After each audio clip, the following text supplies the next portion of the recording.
Right, while I'm here, let's have a look inside the side panel as it's staring me in the face. Yeah.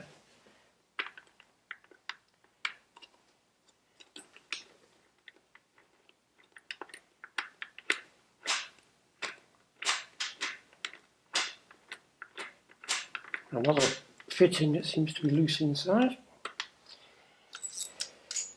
just to make life awkward. There we go. Washers.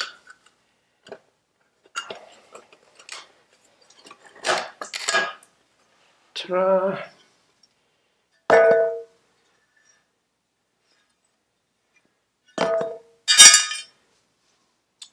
One air filter element, which clearly hasn't seen the light of day for some considerable time. And then we've got two bolts there, presumably for that side panel, so let's have them off.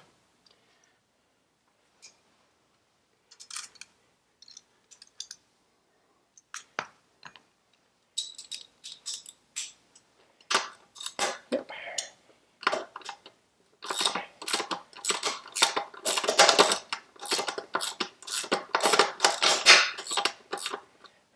Do nothing.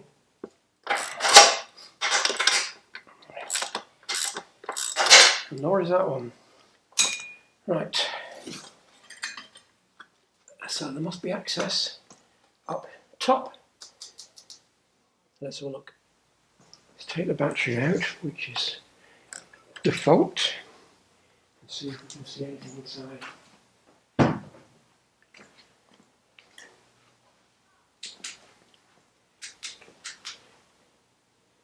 The side panels.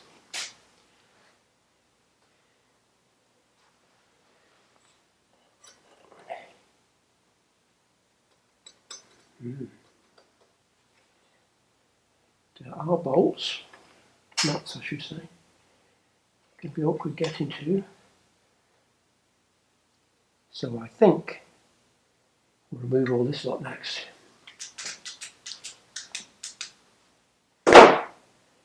So first up is this little tray.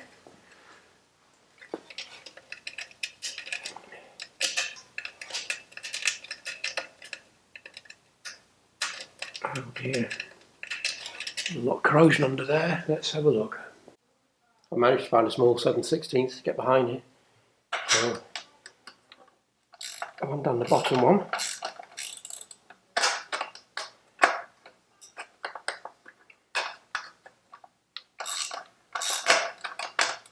Not very easy to get on, but there you go. No, we said it would be easy.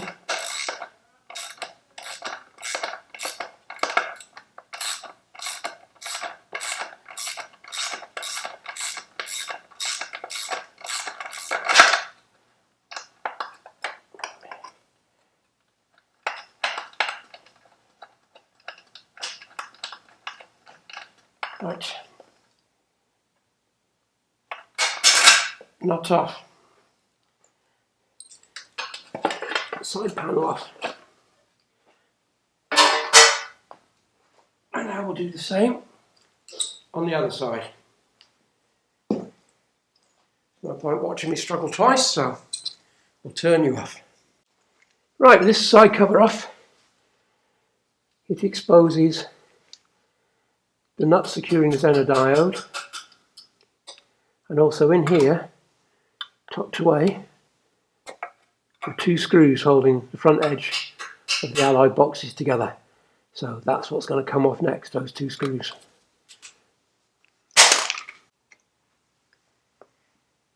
With the little screws out, the side panel will just pivot down with both parts attached on this side, which is handy, revealing the ignition switch, and of course there's a Zener diode back there as well. So I think given the wiring is so poor, I'm going to have to replace the loom, which is probably about 65 quid or so, so not that expensive. So I'm going to just cut the wires, leaving some of them attached to the components, so that when I come to rewire it, I will know where everything went, assuming that they're all in the right place now. So I'm just going to cut these wires and then we shall move on. Side cutters.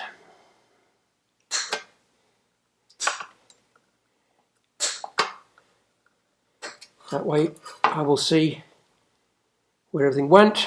Same with the Zener diode, and that releases that.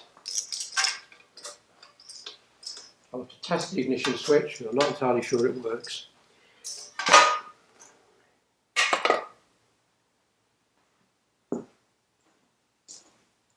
So while we're here, we might as well move on. Have a look at the coils, which should be rubber mounted into this plate. I discovered what this is. It's the holder for the condensers, which is held on by two very rusty screws. We'll look at them in a minute. The HT leads can go because they will be getting replaced as they're old and crusty. We have red earth wires,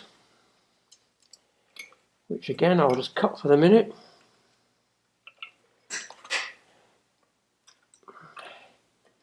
That's the wiring on the coil, that's already off. So we'll cut those two. And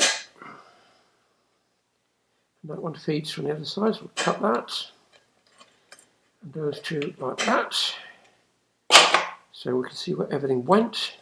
Now then, in theory, they should push out. In reality, they don't want to. No, right, okay.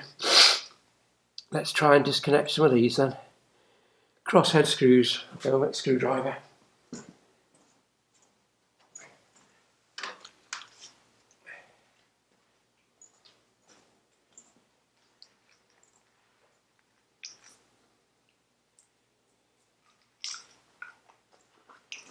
Let's see if we're going to be lucky with these.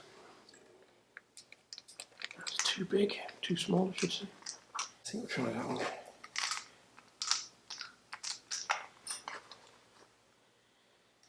See what happens.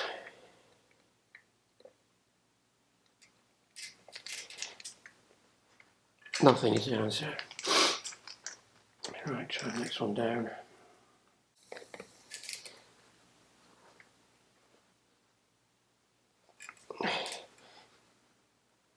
No, right.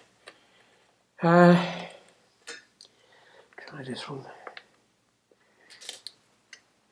Yes, right. At least one of them's moving.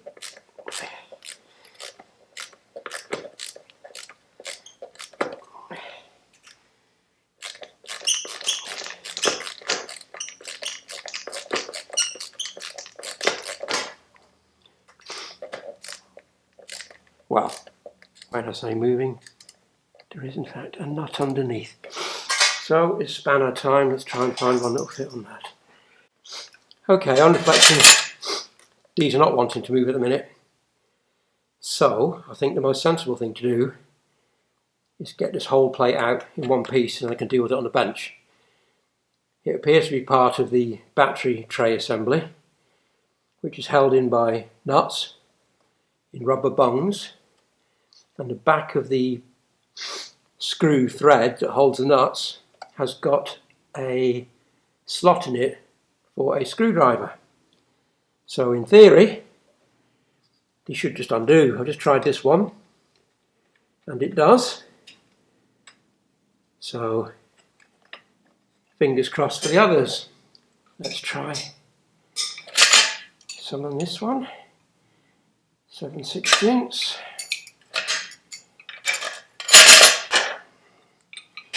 And see if this one will go.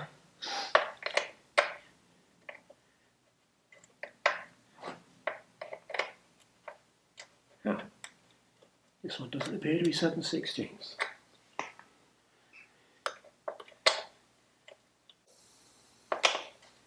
Right, you guys come back to me, we'll get a light on this. Right, issue solved. These ones seem to be captive on this frame member, which is why I couldn't get a spanner on the back of it. This one has a separate nut, presumably because it has to hold the earth tags. Silly me.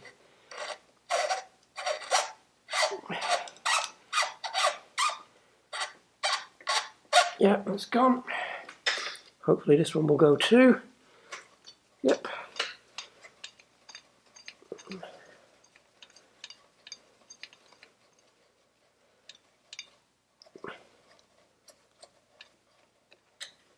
Yep, lovely jubbly.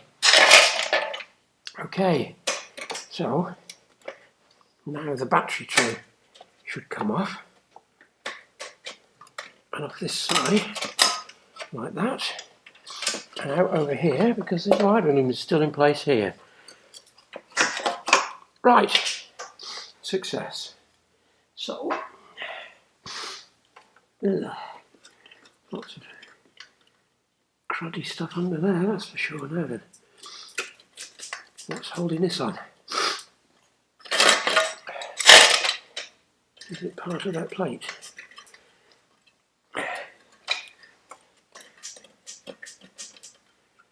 You know what, instead of faffing about, the most sensible thing to do is go and have a look in the parts book, which is what I'll do.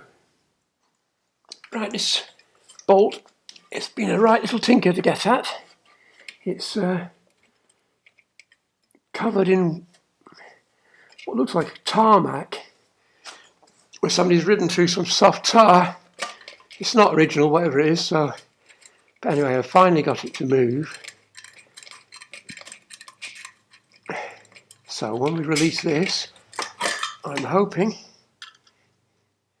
that in amongst all that horrible crud that's under there, I will be able to get the point plate out, cut the wires and disassemble it later. Just as a point of interest for my own sake, I've got to remember the wiring loom comes on this side of the bike, round, over the mudguard, and then up with the connections to the flasher relay there. So this is more for me than you really, just so I remember how it all goes together, because when you've got a bare frame it can be quite irritating trying to work out where the wiring loom goes if you haven't taken proper notice. So just to remind myself again, wiring loom this side, crosses over to that side for the ignition switch and various other bits and pieces, and the relay comes up there. So let's trim that. Hopefully there'll be nothing else holding this in place. There we go. What's under? Oh, we've got our rectifier.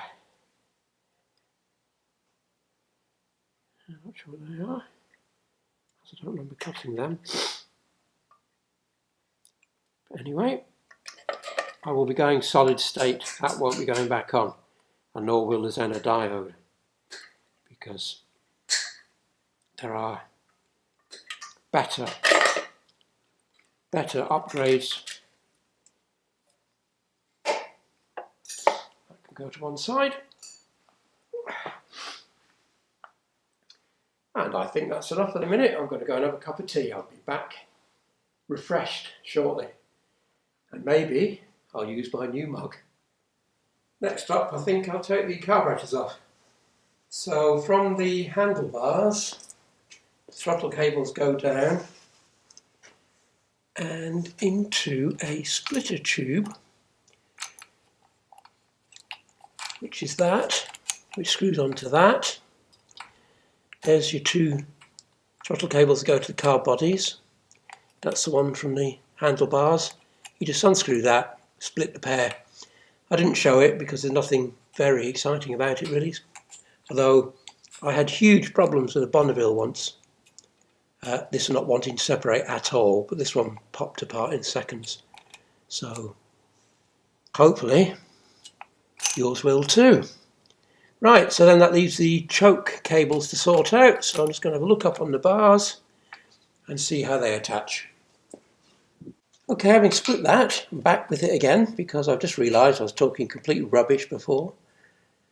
Unlike the Bonneville, this splitter cable actually runs the choke, and there are two separate cables going up to the handlebars.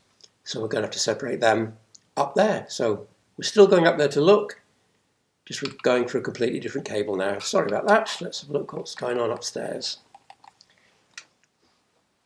Okay, there seems to be two slot-headed screws here.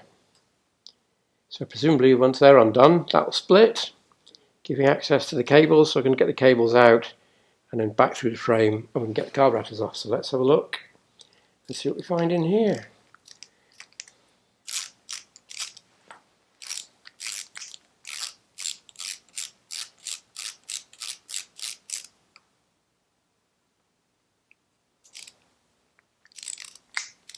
It wasn't very tight, was it?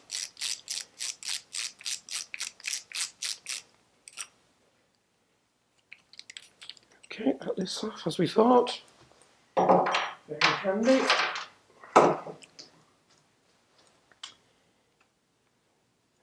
Take the whole lot off. Nice and easy.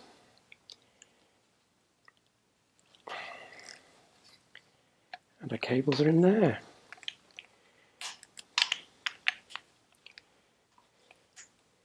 Which is slightly harder to get out than I hoped.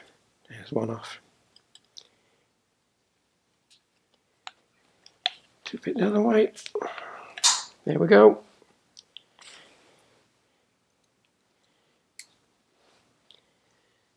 Just pull out the body. Not quite sure why the cable ties there. Little pair of top hats. Presumably that must be there to stop them falling out, although they shouldn't do. Anyway, I'm not so bothered. I need to cut that, rescue the top hats, and then we'll feed the cables back out through the frame. Right, the cables come down from the handlebars and through this right hand side grommet. So we shall feed them through, like so. My misfortunes with splitter boxes continues. There's a disc inside there with the cables trapped. Now it should be possible to get them out without taking the carb top off, or at least I'm sure I've done that before. However, this one doesn't want to know. So, although I didn't want to, I'm going to take the carb top off, take the slide out, take the choke slide out, and then free the cable to separate the two carbs.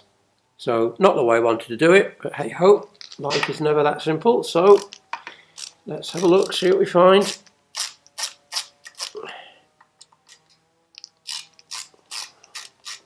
I'm only going to do one side. I'm not going to show you both carbs because they're exactly the same. And you'd be bored rigid if you had to watch the same process again. So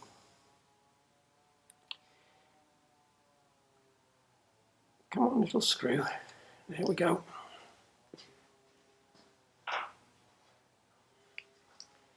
So in theory, that should just come off, which it does. The slide should slide out, or which is very tight. It's quite gummed up, but it's not horrendously scored. I think that will clean. We shall see. We shall see. Right, okay. There's your choke slide. That's your main slide, choke slide. That should, in theory, just come out, which it does.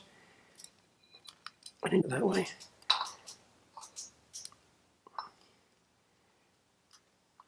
No, that can't be right. Why is that not coming out? There. Distance piece. Let me just turn you off while I move this, because I need three. Right, back again. pull that out of the way just for 1 second. So while we've got this far, if we pull this spring back, the needle should just pop out, which it does.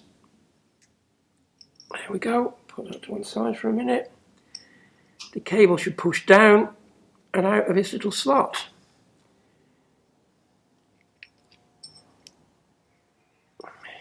There we go. Rescue that, pull that out, and now we can get onto the car body.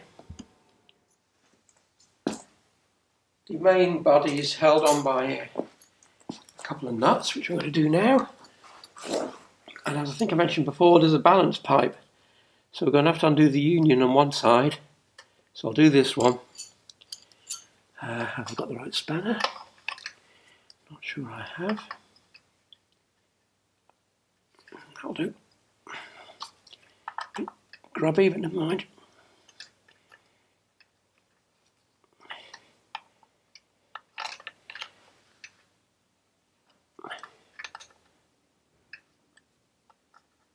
It's covered in crud, this little bolt.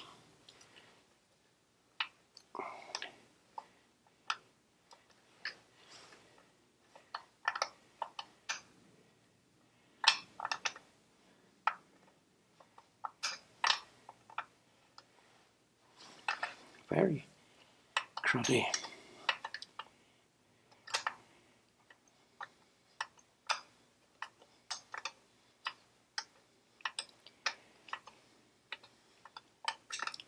Well, the float bar gasket looks quite new, strangely, and quite shiny.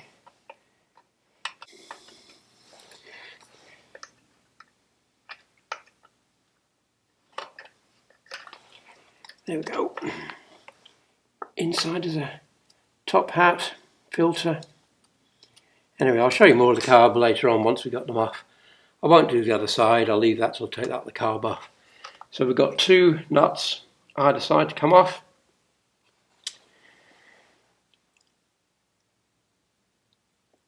They won't come straight off, sadly, because they jam up against this. So you've got to undo them each side a couple of turns, then pull the carb back, undo them a couple of turns, blah, blah, blah, blah, blah. So it's not quite as straightforward as it should be, as hopefully I can demonstrate.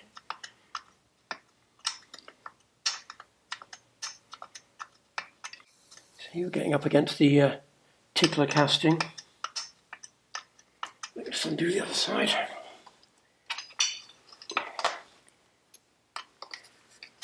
Access on the first carb is always worse.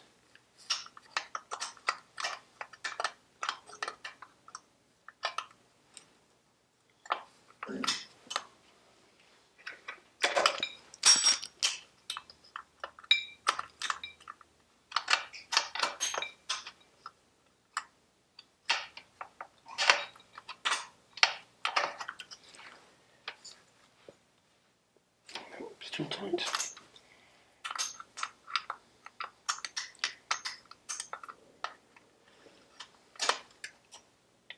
Right, just bear with me while I take off the other float bowl cross pipe on the other side, because that's part of the reason it's getting in the way. Right, that's it out of the way. As you can see, it fits on the bottom of both carbs. Filters, other filter I've moved already. So hopefully I'll now have room to get my spanner in more easily and get this carburetor nut off in here. Still not loads of room. Surprisingly tight. This is really quite irritating. I had no idea access was so poor.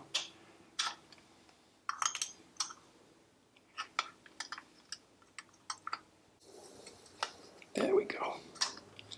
That's more like it.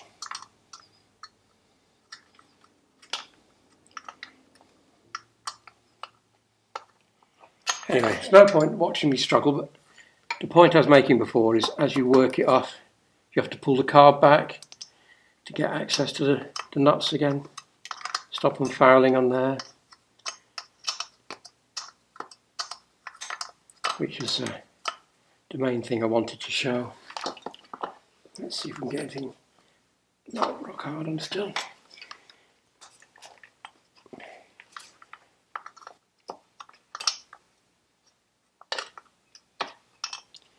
And why is it whenever there's one that's not very accessible, it's considerably tighter all the way off than the one that is readily accessible? It's peculiar. But there you go. As it comes off, it gets progressively easier because you get a bit more swing at it. The first few turns are very tight.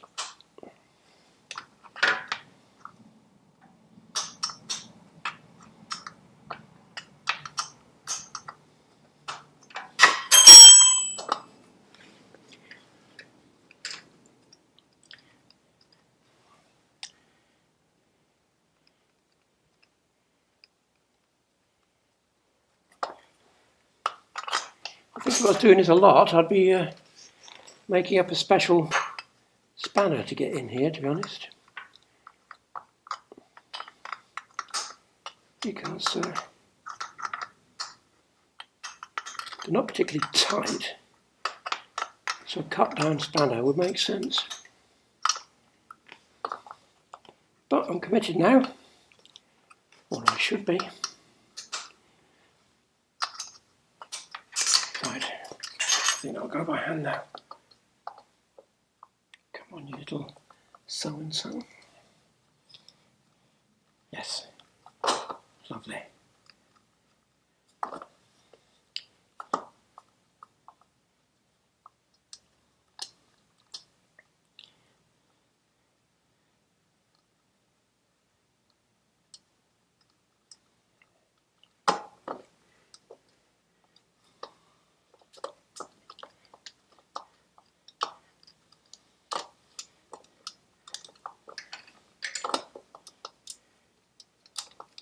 Finally. Right, we shall be examining them more closely later.